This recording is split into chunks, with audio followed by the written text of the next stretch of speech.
Week 18, May 3rd.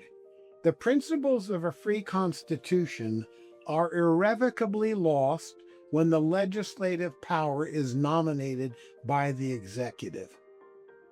That's Edward Gibbon, 1737 to 1794, English historian in The Decline and Fall of the Roman Empire, written over 22 years from 1766 to 88.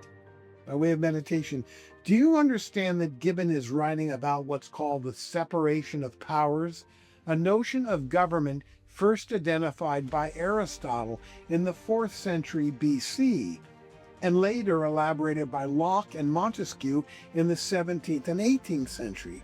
It's the notion that each of the standard branches of government, the legislative, the executive, and the judicial, must have distinct and independent authority to prevent the concentration of power in any one of those branches.